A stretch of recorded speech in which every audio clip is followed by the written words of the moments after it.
Well, for one Catholic school in Midtown, the school year also means a new approach to education, as well as a new principal.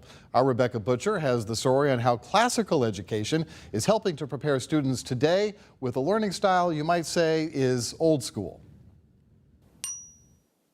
At the heart of learning is curiosity, so says 8-year-old Mia Andrews, who's been at Immaculate Conception Cathedral School for 5 years. I think I would like Latin because I like science and social studies. Yes, you heard that first subject right. IC students are learning Latin as part of their new classical education. One of Mia's best friends, Massey Grace Fuchs, says they've already gotten a leg up on the curriculum. Our teacher taught us like a basic one at the very end of the year. Biology, ology means the study of, and bio means life, so it's the study of life. Latin kind of opens that door to understanding these different languages. With the classical learning, it's just that, it's classical, right?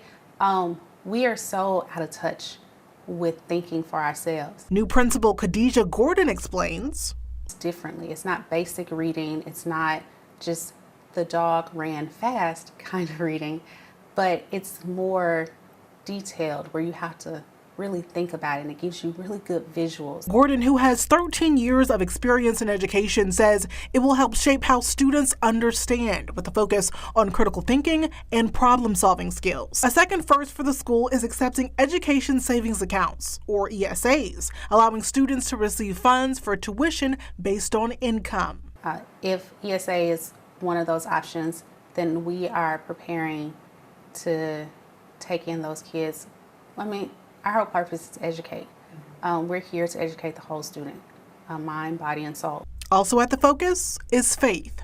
Gordon, a former science teacher, says in her first years of teaching in Catholic schools, she found I'm very able to talk about God and talk about Jesus and talk about the blessings and how this blessed. And I think because you're able to have your faith, it brings that joy. I think of IC as like a second home and a safe space to share because there's only really friends, no really mean people. All of them are friends. And we're all brothers and sisters under Christ. Another first this year, IC is being led by its first African-American principal in its 100-year history. Team Immaculate Conception. That's what we are. I am the first Black principal at Immaculate Conception, but this is not first Black principal Immaculate Conception School. Instead centered around teaching, we are developing adults. They're not our children, but they're our children. Free thinking minds. In Midtown, I'm Rebecca Butcher.